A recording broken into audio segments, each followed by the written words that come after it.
A deadly disease is ravaging a remote village. People are dying every day.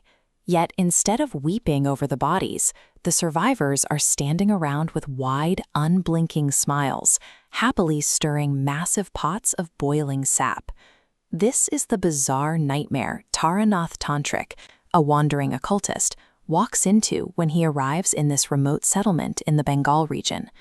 Before things took a supernatural turn, the village was dealing with a very clinical reality.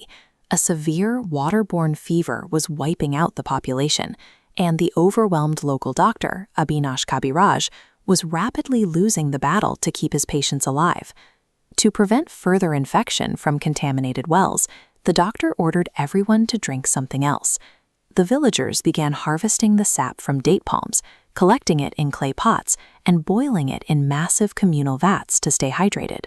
So, how did a standard medical crisis and a strict boiling protocol mutate into an epidemic of unnatural, smiling apathy?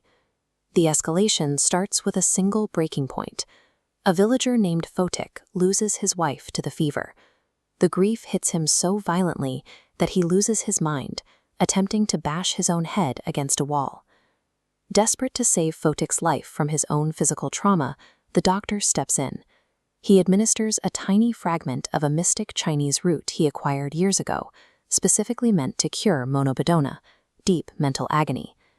The root works instantly, but the result is terrifying. Photik's violent despair evaporates, he stops thrashing, his face relaxes, and he is left with a vacant, blissful smile. When the doctor treats grief as a physical ailment to be removed, he alters the human soul in a way he doesn't yet understand. He has unintentionally opened a door that the entire village is about to walk through. Someone in the village sees Photik's newfound peace and decides to share it. In secret, they steal the remaining mystic root and drop it directly into the communal boiling vats of date palm sap. Inside those massive vats, the root ferments. It mutates from a single concentrated dose and rapidly self-replicates through the boiling liquid, creating an endless supply of grief-erasing brew that the entire village drinks. The climax of this mass numbness is horrific. An uninfected outcast named Dukiram is pulled screaming through the dirt by his smiling, apathetic neighbors. They drag him to the vats and force-feed him the nearly boiling sap. As the scalding liquid burns his throat, the mob laughs and smiles, killing him simply because his screams of agony no longer register as a bad thing. Taranath watches this murder unfold in total shock. By stripping away their capacity to suffer, the root has hollowed these people out, leaving them as something entirely unrecognizable as human. Without the capacity to feel pain, humans lose the capacity for empathy. Strip away the ability to hurt, and a community quickly devolves into monsters. Taranath knows he has to destroy the magic inside the boiling vats to break the spell, but if he walks up to the vats, the smiling mob will rip him apart. He relies on a bizarre, obscure occult scrying technique he learned years ago from a drunken gambler in Rishikesh, a method that allows him to project his vision outside of his physical body. He hijacks the vision of a bird perched high above the village square, giving him a safe, tactical overhead view of the boiling vats.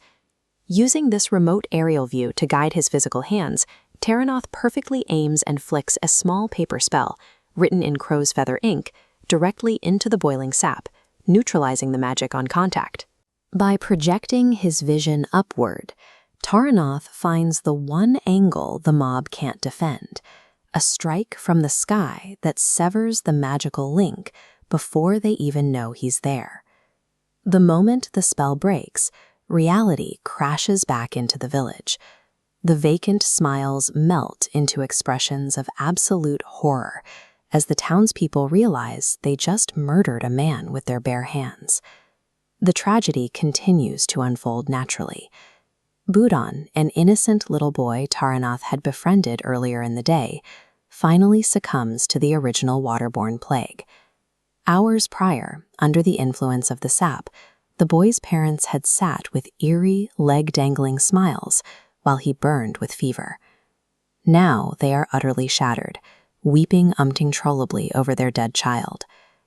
The return of agonizing grief is devastating to witness, but it marks the successful, necessary restoration of their human souls.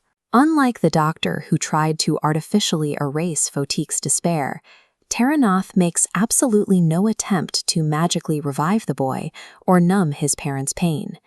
Instead, he approaches Boudin's body to perform a specific, intimate final rite, using physical tamarin seeds. According to the lore of Terranoth's own childhood, 7 tamarin seeds are the exact currency required to pay the shadow boatman for safe passage across the River of Death. He gently places the 7 seeds into the dead child's hand, securing the boy's peaceful journey into whatever comes next. The ferryman's toll is the price of a life lived and lost. Terranoth understands that real compassion means sitting with the bereaved in the dark, acknowledging the weight of their pain, rather than trying to make it disappear.